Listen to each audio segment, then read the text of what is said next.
¿Qué tal? Pues ya estamos de vuelta en la redacción abierta de Intereconomía, son las 19:59 y 55 segundos, prácticamente las 8 de la tarde, y estamos en presencia de Iván Vélez Cipriano. Iván, ¿qué tal? ¿Cómo estás? Encantado de estar aquí. Viene además con un look muy similar al mío, solo que él lleva el cuello Mao. Esto es un cuello Mao, distingue a los hombres verdaderamente elegantes de los que no lo somos. Además viene con un bronceado que has tenido un verano. Suelo preguntar a todos los invitados, al menos en esta primera semana, la semana de la reentré, que ¿dónde habéis estado de vacaciones?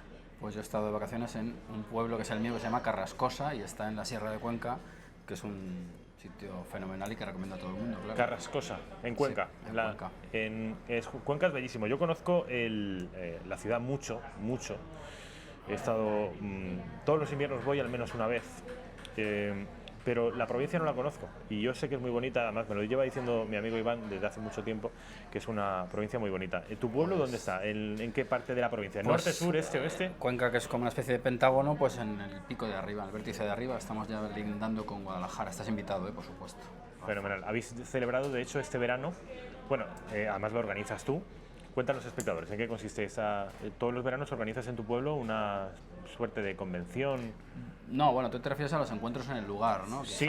Bueno, eso se hace en primavera, son un ciclo de conferencias que vamos haciendo ya, me parece que 13 años. Y organizas tú, ¿no? Sí, los organizo yo, sí. ¿Y en qué consiste? ¿En qué consiste? Bueno, pues consiste en buscar un tema y llevar gente para que haga conferencias relativas a ese tema y debatir y convivir ahí un fin de semana.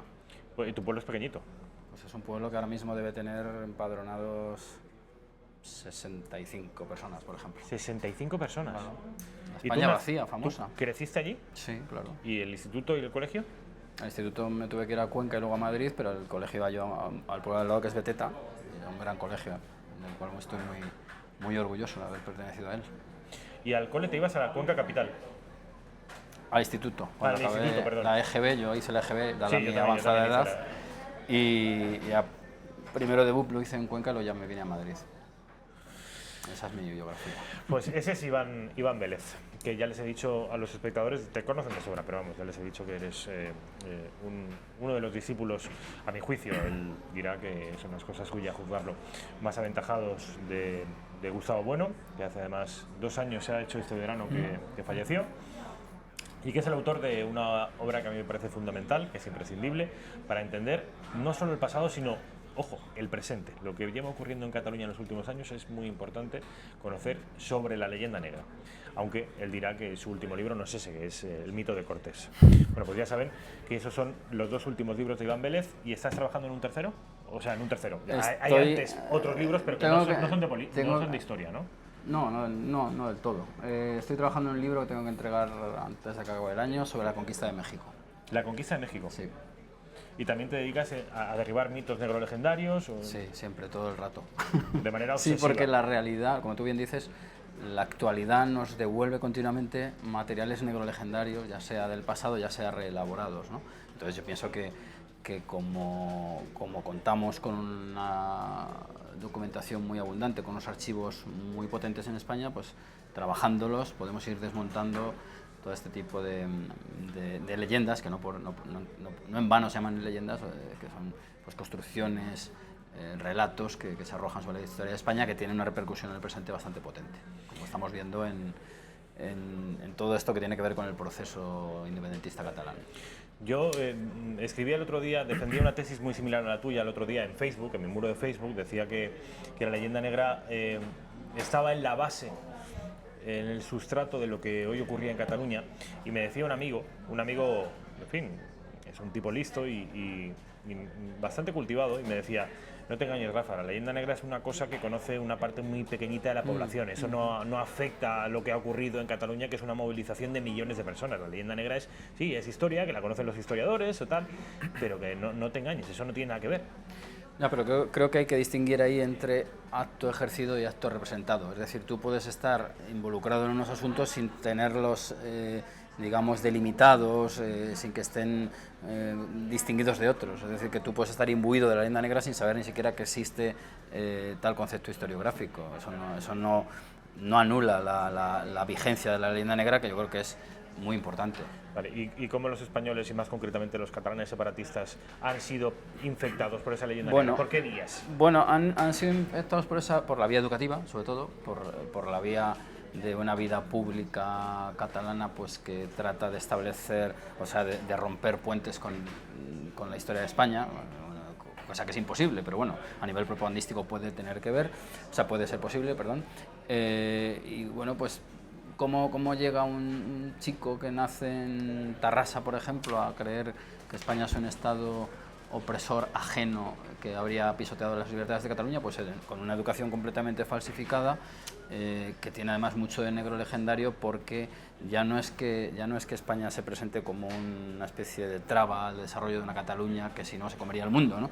Sino pues que además se enseña pues que somos un pueblo genocida en nuestro despliegue americano, violento, codicioso, etcétera. Yo creo que las interpretaciones que se han hecho de los actos que empezaron a producirse hace justo un año, pues tiene mucho que ver con los habituales componentes negrolegendarios. Pues la incapacidad de los, como decía Juderías, por cierto, como decía Julián Juderías, la incapacidad de estar homologados con las democracias o con el progreso o con las naciones europeas. Por eso ellos pues quieren ser europeos a toda costa, ¿no? Pero eso un espectador ajeno podría decir, bien, es que piense esto un británico, un francés, un norteamericano está bien, pero me estás diciendo que los propios españoles están siendo contaminados por la propia leyenda negra. Es que, vamos a ver, los británicos no sufren esa leyenda negra. No, es que el caso español es especialmente grave porque ya no es que nos acusen desde fuera, sino que desde dentro nos flagelamos y nos hemos tragado completamente esa propaganda. Ese es el problema de la leyenda negra. La leyenda negra, de hecho, además, estuvo más o menos poco combatida durante siglos, mientras los españoles no se avergonzaban de ser españoles, ¿eh? Pero claro, desde el momento en el cual esta gente se autodesprecia de tal modo, pues asume toda la carga negro legendaria que viene de fuera e incluso la fabrica. ¿Notas en los últimos años, a raíz de la bibliografía que tú particularmente, luego hace un par de años Elvira Roca, Pedro Insúa ha sacado un libro, 1492, España entre sus fantasmas, Ricardo García Cárcel también? El tema de la leyenda negra es recurrente, ya no solo entre élites intelectuales o determinadas editoriales, sino que es un asunto cada vez más presente. ¿Esto puede ayudar a revertir la leyenda negra? Yo creo que sí, porque el conocimiento de los hechos pues impide que tengan operatividad negativa. Es decir, si se demuestra, como así es, yo creo, a mi juicio evidente, porque creo que tengo los datos suficientes para no admitirlo, si se demuestra, por ejemplo, que el despliegue, conquista y civilización que los españoles hacen en América pues no fue un genocidio, sino otra cosa muy diferente, pues es inadmisible esa acusación, por ejemplo, ¿no? Si se demuestra pues que en todos los momentos históricos la participación de catalanes y vascos, y digo esto porque son las dos regiones con mayor beligerancia separatista, pues estuvieron absolutamente involucrados. Si hubo virreyes en América que habían nacido en Cataluña, pues no entiendo entonces, salvo bueno, pues una manipulación muy burda, a qué viene negar la participación de estas regiones en esta empresa de carácter universal. Entonces, por eso pienso que todo este tipo de obras y las que vendrán, incluso también las que van ganando terreno en prensa, que me parece que es un frente importante, pues tienen una gran importancia. Además, tú escribes, participas en tertulias, medios de comunicación, ahora mismo estás delante de unas cámaras, pero yo que soy amigo de Iván, he visto como los asuntos que tú tratas cada vez tienen una mejor recepción en los medios de comunicación. Has escrito dos terceras de ABC o una. Sí, dos, creo. Dos. Sí. ¿Te ha entrevistado Emilia Landaluce? Landaluce me entrevistó hace un año y pico. Sí, es un asunto que Iván obviamente lo trata muy bien, pero es un asunto que va ganando envergadura, y yo espero solo esto que se traduzca en una concienciación de la anomalía española. Yo entiendo que al margen de las élites intelectuales debe operar, para revertir este proceso, es fundamental la cultura popular. Sí, novelas, cine, televisión, series. Tenemos el novelista más importante de España, el que vende más millones de libros, que es Arturo Pérez Reverte, Es un tipo que él mismo se dice patriota y yo hasta cierto punto le creo. Yo creo que él ame a su país, pero desgraciadamente este hombre, ¿qué pasa con ese hombre, con Pérez Reverte? Pues yo creo que tiene cierta congestión neurolegendaria, por darle un toque así Pero, médico te dirá, al... pero si este hombre siempre habla de las batallas y de la épica hispánica y de los tercios. Sí, pero por ejemplo, incurre en uno de los errores más habituales al analizar la historia de España, pues la idea de que en España no hubo ilustración y de que de algún modo perdimos el tren de la historia en el 18, en el 19 ya lo habíamos perdido del todo, y eso no es así, porque además si uno acude a los textos de la época y los coteja con Voltaire y todas estas lumbreras europeas, se da cuenta, y voy a poner un nombre con falda sobre la mesa, como el padre Feijóo, un hombre de iglesia, se da cuenta que el padre Feijóo era muchísimo más racionalista que esos ilustrados pues, que han tenido esta huella Blanca, también. Claro. Hay un mundo riquísimo ahí. Claro. Lo que yo quiero dejar de relieve es que en el 18 en España hay pensadores, por supuesto, a la altura de cualquier otro de Europa y con ventaja en algunos aspectos. Por ejemplo, un dato muy concreto. Muchos sostenían que los hispanoamericanos, por cuestiones de clima y de geografía y de latitudes y tal en la que se movían, tenían un desarrollo muy rápido en su juventud, pero se estancaban, no podían seguir adelante en su desarrollo intelectual y físico también, ¿no? Claro, Feijóo niega eso, por ejemplo. Y claro, es que eso no se puede admitir, no tiene sentido, no encaja con la realidad. Pues eso es una cuestión que tiene mucho que ver luego con el racismo posterior y con una serie de intereses bastante turbios, a los que se sumaron algunos españoles, por supuesto, claro. Pero bueno, como es para poner un ejemplo de hasta qué punto en España, por ejemplo, la superstición, al margen de sus componentes populares, pero la superstición tenía unos límites que los impuso precisamente la Inquisición, por ejemplo, que es sobre la que se arrojan muchos de los males precisamente en ese siglo, la Inquisición, cuando en otros países pues también había censuras de todo tipo. O sea que bueno, ahí es todo un mundo. El papel de la Inquisición, además, que los juicios inquisitoriales de la Iglesia Católica tenían, por otra parte, muchas más garantías. Claro, eran garantistas, eran muy garantistas. Y además es absurdo analizarlos descontextualizados porque claro, es que existía todo un mundo jurídico civil pues claro que recurría a las torturas y otro tipo de métodos, pero en España y en cualquier otro sitio del mundo. O sea que aquí la descontextualización se hace siempre con unos intereses muy concretos. Ortega hablaba de hombres de acción. Iván Vélez es una cabeza intelectual de la que debemos aprender muchos, pero también es un hombre de acción.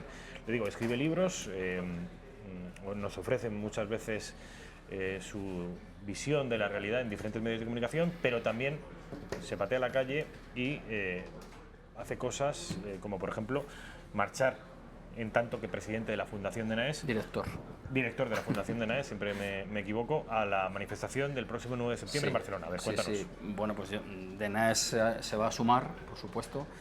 A mí Opazo me llamó hace meses y... ¿Estuvo ayer aquí? Sí, lo vi. Y me pareció que era una iniciativa interesante, nos hemos sumado como fundación, estaremos ahí presentes.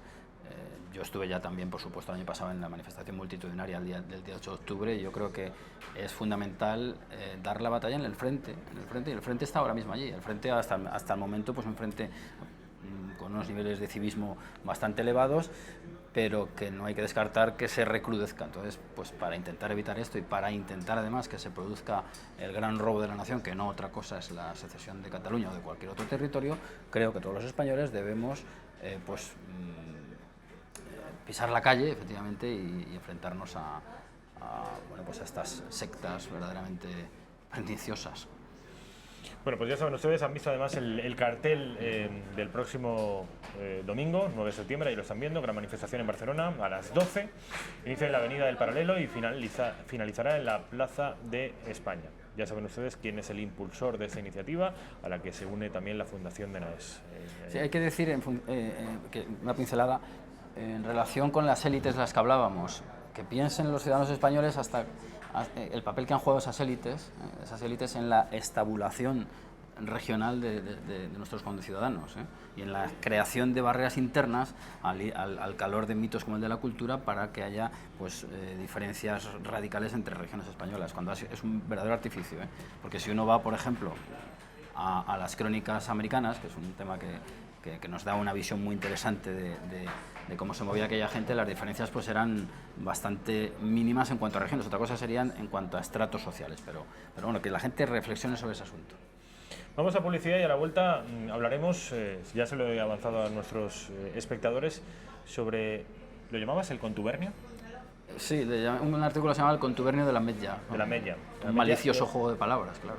De Ametlla del Vallès. Yo ya les he explicado a los espectadores que, en fin, que es algo que te anuncio ya, que yo lo he incluido en mi libro, y que es una suerte de, no sabría llamarlo así, confabulación, pero reunión de ilustres intelectuales, algunos políticos, otros expolíticos de la izquierda, de la derecha, del catalanismo, que al calor de la inteligencia norteamericana se reúnen unos años antes de la transición, en pleno franquismo, para dibujar algunas de las líneas maestras que luego acabarían confirmándose en el texto del 78. Nos va a hacer un resumen Iván Vélez, a partir de, dentro de, un par de minutos, que 8 y 19 minutos, casi 20 minutos. Nos quedan 10 minutos para acabar el programa y 10 minutos que vamos a dedicar a el contubernio de la Ametlla.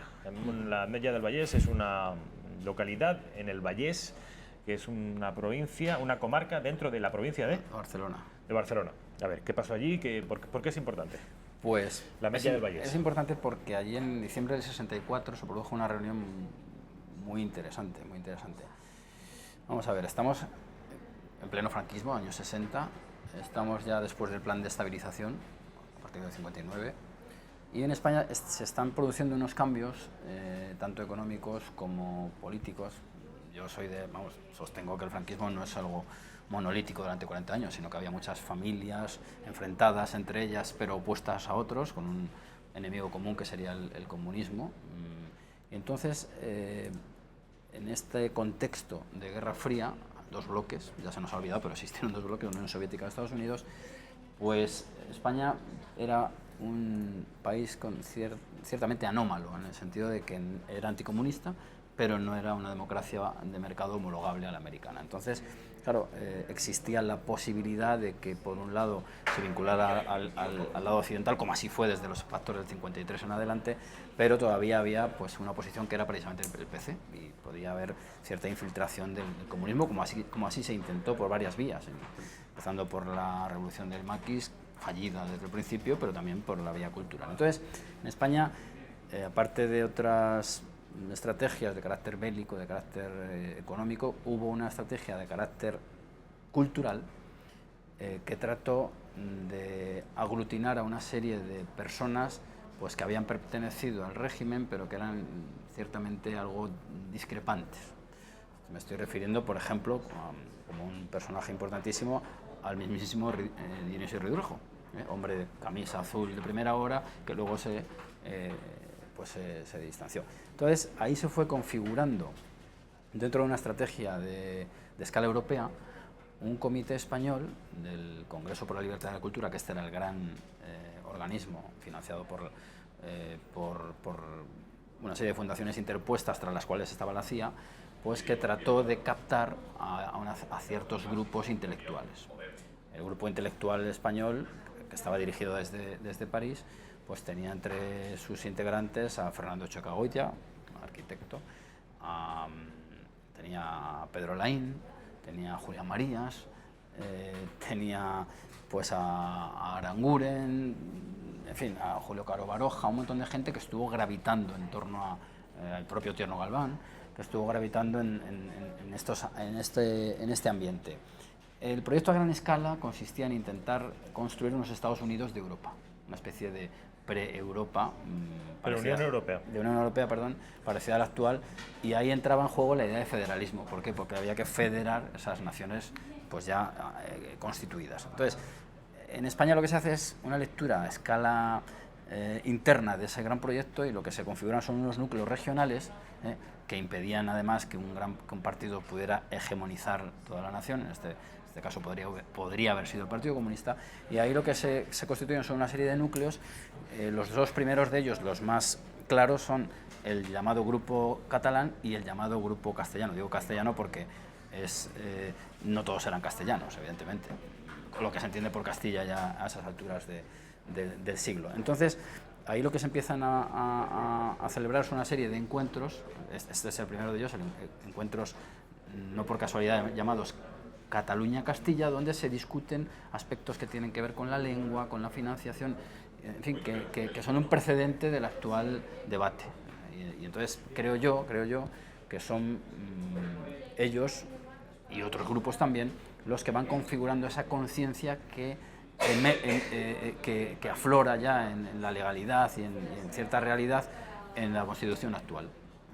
Esa idea de que hay una especie de nación de naciones, utilizando esta fórmula que tanto empleó Anselmo Carretero y de la que son deudores Zapatero y otros muchos, y bueno, pues ellos fueron teniendo reuniones y la primera de importancia se produjo en este palacete, que además era propiedad, ojo, de Félix Millet Maristany, el padre del saqueador de esa institución, Palau me parece que es. El Palau de la Música, sí. Que además tenía una relación muy directa con Jordi Pujol, porque hay que decir que frente a este contubernio, que yo lo llame así porque muchos participaron en el contubernio de Múnich, se celebraron otros contubernios donde los invitados eran estrictamente catalanes. O sea, había dos escalas, como está ocurriendo ahora. Es decir, ahora todos sabemos que hay, incluso el gobierno que se pliega a los deseos del catalanismo, pues tenemos un bloque llamado catalán frente a lo que se presenta como el bloque español, como si fueran la misma escala, pero luego ya se sabe que dentro de la propia Cataluña pues hay unos movimientos constantes que esperemos que la discordia opere y los desactive. Por parte del bando catalán, ¿cuáles eran los asistentes? Me he traído aquí una pequeña chuleta porque no me acuerdo de todos.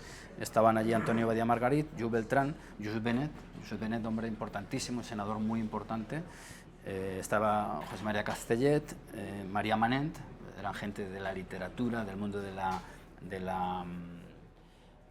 edición, de la cultura. Estaba Gomis, que son los Gomis son los que ponen en circulación la revista El Ciervo, que todavía sigue publicándose. Estaba Joan Raventós, que ya sabemos que luego se reorientó hacia el socialismo, e incluso estaba José María Maragall, el gran historiador, que tengo que decir que yo, que he mirado más o menos las actas de esa reunión, es el menos beligerante de ellos, frente al más exaltado, que era sin duda Josep Benet, que habla pues en términos de autodeterminación clarísimos. Año 64, insisto, parte castellana, y para cerrar la convocatoria, digamos, Aranguren, quizá un hombre con mucho peso, aunque fue muy escurridizo como él era, ¿verdad?, en aquella reunión. Ridruejo, que fue el más beligerante, que habló también de autodeterminación, habló también de que España estaba un poco menos invadida. Camisa vieja, sí, es que la gente tiene que darle una vuelta a esto de las camisas viejas, hay que llevar la camisa a la lavadora, ¿verdad? Estaba Pablo Martizaro, que era el enlace, digamos, con París,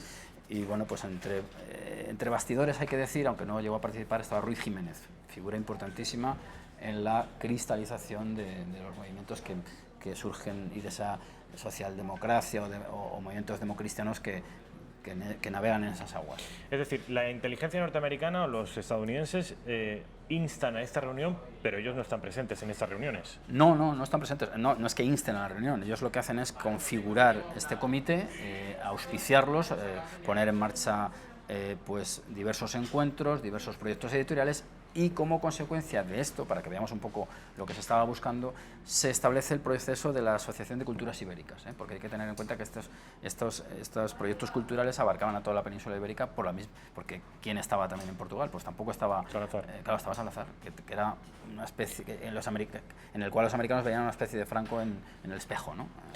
El iberismo no ha sido de fiar nunca, Iván. El iberismo no es de fiar, no. El No iberismo es de fiar. deja siempre la puerta atrás a la... no al federalismo, sino al confederalismo. Y ahí, claro, a ver, para que hubiera un iberismo interesante habría que tener muy claro cómo se llega a él, porque ahí sí que te pueden colar. Bueno. Y sobre yo todo creo que está claro, ¿no? Es la izquierda, y en particular la izquierda catalanista, la que ha sido la principal instigadora de ese fenómeno que se ha dado a llamar iberismo. Aunque tengo que decir, ya sabes que yo estoy de izquierdas y derechas, trato de evitarlo porque me parece que confunde más que aclara, que esto es de izquierdas poquito, más bien lo otro. Bueno, Ridruejo yo no sabría cómo calificarlo, pero en cualquier caso, ¿tú te atreves a decir que esto puede ser un un prólogo de lo que luego vino? Porque en realidad no hay conexiones entre aquello del 64 y lo que empezó a partir del noviembre del 75. Hombre, vamos a ver, yo en el artículo ese que está en el Catoblepas, este artículo me parece que hace 4 años o por ahí que lo publiqué, lo cierro diciendo los cargos y los reconocimientos que tuvieron estas personas. Luego, durante la democracia. Durante la democracia. Y todos tuvieron su medallita, su carguito, su escaño, su curul, que dicen los hispanoamericanos. Por algo será, por algo será. No me digan que no es interesante y no es una cosa que sorprendentemente no se conoce. Yo, esto que lleva desde hace años Iván en el Catoblepas, luego también escribió una versión más reducida para la Gaceta, me ha llamado mucho la atención siempre. Y en tanto que pueda suponer un prólogo a lo que luego vino, me parece extraordinariamente interesante y que ha pasado absolutamente inadvertido. Iván Vélez, ha sido un placer, como siempre. Mutuo. El próximo 9 de septiembre estará el director de la Fundación de Naes en la manifestación barcelonesa para procurar que este país nuestro no se nos rompa. Muy bien. De manera que gracias, en tanto que español que soy, gracias por estar allí, Iván.